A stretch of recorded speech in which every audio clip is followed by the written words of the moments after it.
History 1500 is a course that's based around a particular theme, and the theme is terror. It's also a course that's called 10 Days That Shook the World. And what this means is that all of the professors who lecture in the course, and there's 10 of us, choose a particular event in their area of expertise. It has to relate to terror, and then they lecture on this particular event. The other course is History 1700. And History 1700 focuses upon the subject of war, revolution, and genocide in the modern world. But the emphasis of the course is more upon Latin American, Middle Eastern, African, Asian, and some Canadian history. And the instructors are interested in showing how, particularly in the modern era, the West was challenged by revolution, by war, by new particular movements, popular movements, some of the results of which were terrible violence. There are hundreds, if not thousands, of subjects in history that are so interesting, so exciting, so important to know about. And if we didn't know our past, I think we would really be doomed.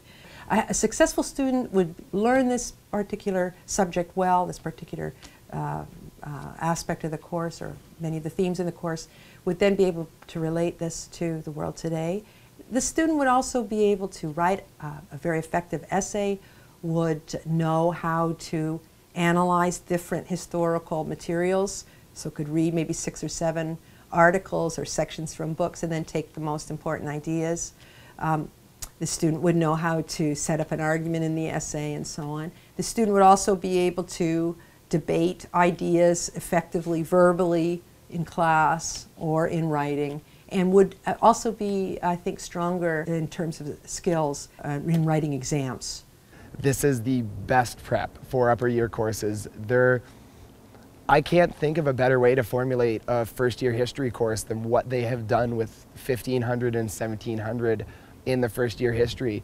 You meet many of the professors that you would have in upper year courses. You learn about many of their different disciplines, and you learn about their teaching styles, all of which are important things in how you want to choose your courses. I chose, I think, to do history because in my mind, history is what affects everything that's around us right now. And a lot of people say that history is dead and you can leave it in the past, but really if we learn from history, we can affect the future. And I mean, in my personal opinion, that's the most important thing you could do, is learn from the positives and the mistakes of the past and help them develop and influence your futures. There's nothing that you can't do with a history degree. There is countless job opportunities. There are many places that you can go with a history degree, not just teaching history as a professor or as a high school teacher. Yes, history may seem like one discipline, but within history, we have politics, we have philosophy, we have science. I learned about the history of the atomic bomb this year. We have tons of different other disciplines encompassed into our discipline. There's really not a whole lot that history students can't do after university.